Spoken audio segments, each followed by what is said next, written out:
16 milliards d'euros, c'est le coût du RSA en France. Une somme qui peut faire pâlir, certes, mais ce chiffre est souvent utilisé de manière stratégique. Certains se servent des bénéficiaires du RSA comme de pions à sacrifier pour mieux avancer leurs propres intérêts. Je vais vous expliquer les manipulations qui se cachent derrière tout cela. Dans un premier temps, il faut bien dire que de plus en plus de gens ressentent un sentiment de rejet, nourri notamment par certains représentants politiques. Ce rejet se manifeste pas forcément physiquement, mais très souvent verbalement, en stigmatisant ceux qui dépendent de ces revenus. Il est important de comprendre que la situation des bénéficiaires du RSA est loin d'être enviable. Vivre avec 600 euros par mois, ce n'est pas vivre, c'est survivre.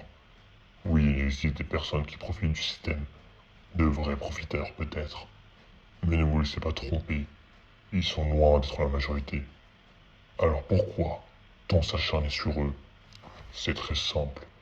La majorité des gens restent au RSA non pas par confort, mais parce qu'ils n'ont pas accès à un emploi qui leur permettrait d'entrer dans la chaîne de valeur et de compenser, par leur contribution à l'économie, le coût du RSA qu'ils ont perçu.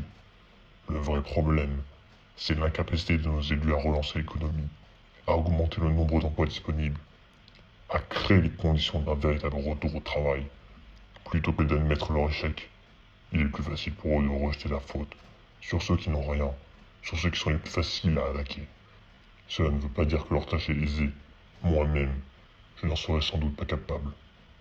Mais cet acharnement contre les plus fragiles est la preuve concrète de leur propre échec. Incapables de faire face à la réalité, ils préfèrent détourner la colère populaire contre un ennemi qui, lui, ne peut pas se défendre. Cela permet de satisfaire l'appétit féroce de ceux qui se sentent lésés ou injustement dépouillés. Alors n'écoutez pas ceux qui, sur les plateaux télé, vous poussent à être rancuniers envers vos frères. Certains racontent du bullshit et ils vont jusqu'à l'assumer.